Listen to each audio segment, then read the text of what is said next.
Good morning. Well, it's another crappy weekend, so I've come out for a little bit of light off-roading on some back lanes that I know, unsurfaced. Very wet, obviously, very muddy, but hey, it's all fun and games. I've got a question for you all. What's with this still changing the clocks? I just don't get it. I understand the original principle of when they were doing it, during wartime and things like that.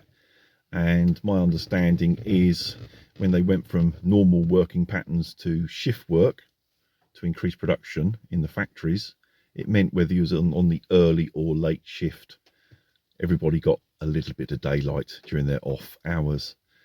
Now, when we live in a sort of 24-hour society, everything's open most of the time. Do we need to still be doing it? What really is the point?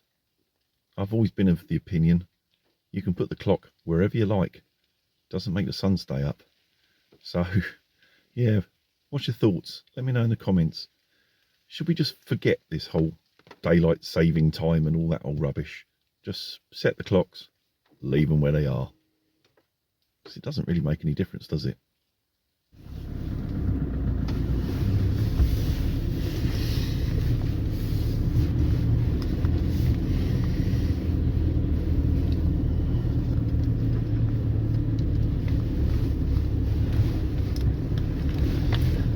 Bit of a rough old track this, but I'm following the old rules of off-roading, the old school off-roading.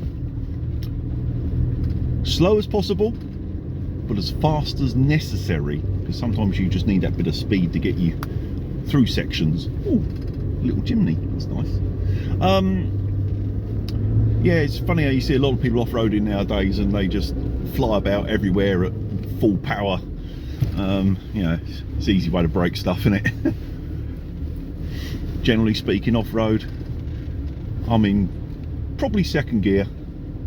I'm in first for this because I just want to, obviously with these flooded sections, I don't know how deep they are or what they're hiding underneath, so I don't want to hit them hard. You're less likely to break something here, hit it gently. Once I'm through these, I'll just be in second gear, just rolling along gently, gently, gently. First gear can be a bit problematic. You're producing so much torque in first gear, you've only got to sneeze near the throttle and you suddenly whack a load of power down, which can cause wheel spin and so on. In second gear it's much easier to modulate the throttle, but yeah, that's enough of me waffling.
Hopefully bottom of this hill there'll be a little bit of flooding.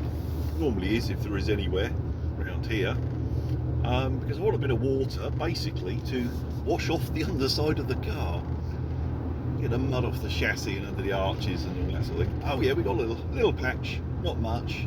It's normally deeper, it's normally right across the road. Never mind, it's better than nothing. Here we go. Yeah, that would have washed a bit of rubbish off. Not perfect, but it'll do for now.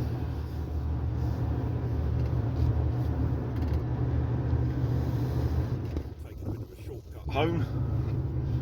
It's a crappy road, but it does cut a lot off. Very narrow in places, twisty and dark and potholed, and it's not ideal, shall we say.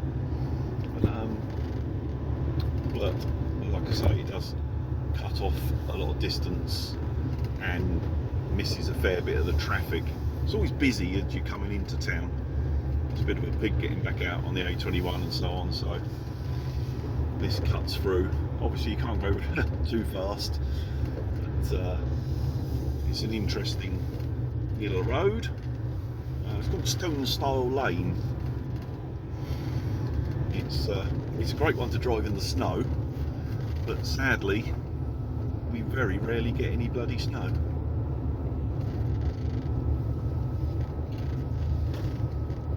Also down here there used to be a really good green lane, but sadly the council closed it now.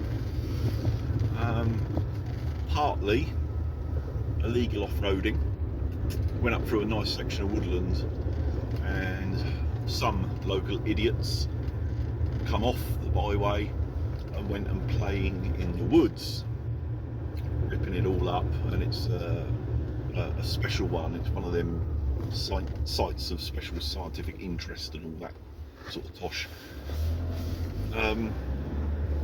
So of course they closed the lane. It was also because we used to get like the local, well, we won't say what, people with vans and pickups dumping rubbish. That was a real shame. Just gone past the entrance to it. It's got concrete blocks and everything in front of it now. You can't go up there, but if I could have nipped up there, it would have cut even more off. It was a really pleasant lane too, all unsurfaced tracks up through some nice woodland. You know, it was a nice route, but sadly, as normal, the idiots have spoilt it for the majority.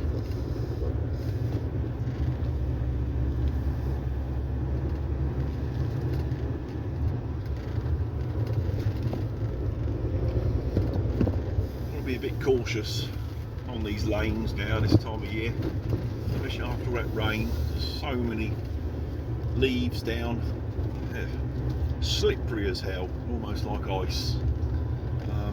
You know, I know I'm alright, but it's only going to take some local to come hooning it the other direction and not be able to stop and slide into you, because as you can see you can't see round the corners, so you've got to just have a bit of faith that everyone's going to be sensible. Sadly, it doesn't always happen.